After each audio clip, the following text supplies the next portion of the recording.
Hello everyone, welcome to Japan with almost 130 million people in the present day.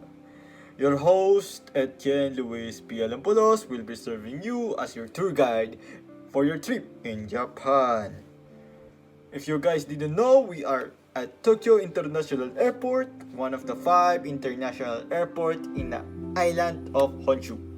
Our first stop is the Imperial Palace where the Emperor of Japan resides. Do you guys know that Japan basically has two leaders?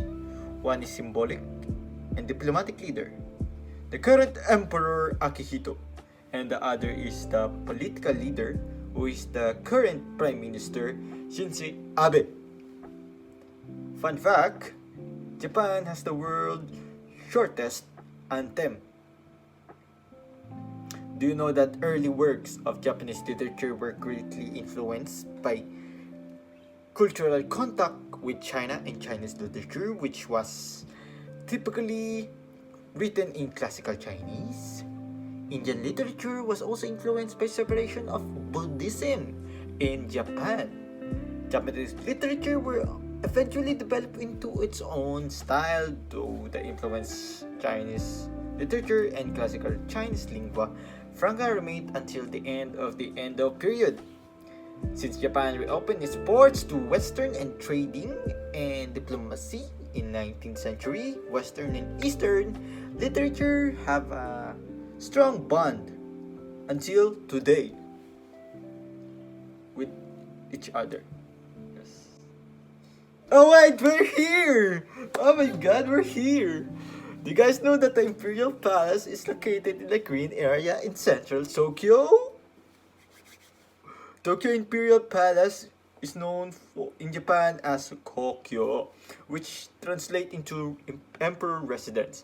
This means that it's formally the residence of the Emperor of Japan, which is the only head of state in the world who has the official title of Emperor, which is really, really cool.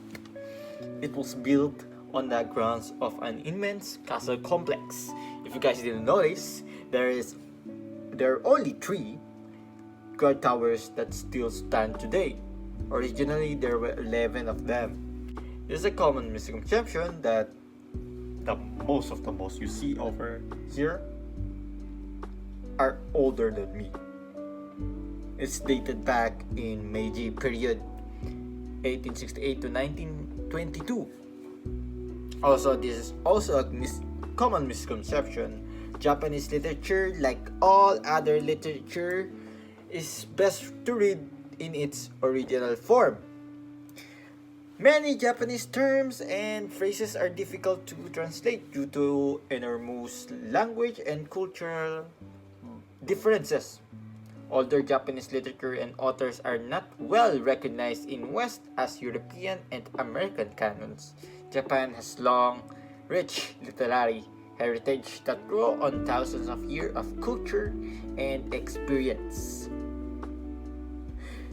Japanese literature is split into 3 periods: ancient, medieval, and modern. Kojiki, the Pillow Book, the Tale of Genji are example of ancient Japanese literature that usually predates 12th century, with context center on lives, love, and pleasure of nobility in emperor's court.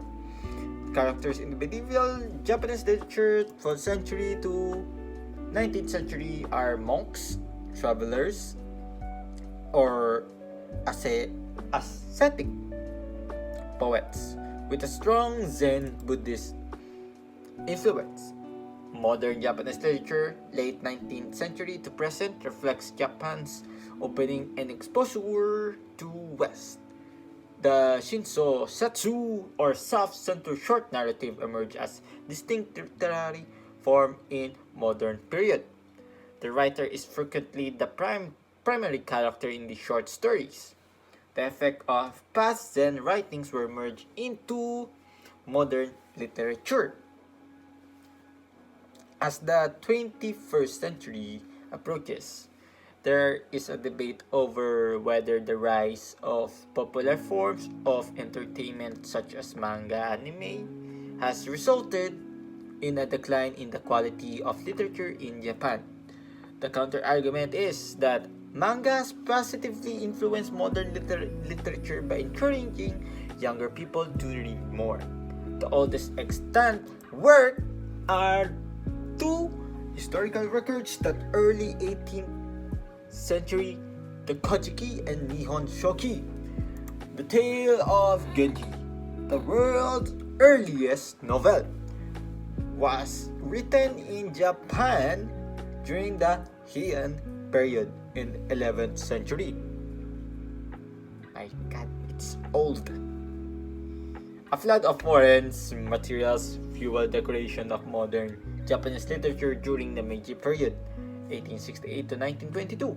Hijiki Ichio, whose image appears on 5,000 yen bill, Natsume Soshoki, widely known for his Matsuyama-based novel Botchan, and Miseawa Kenji, an Iwate poet and childish literature author best known for his work Night on Galactic Railroad.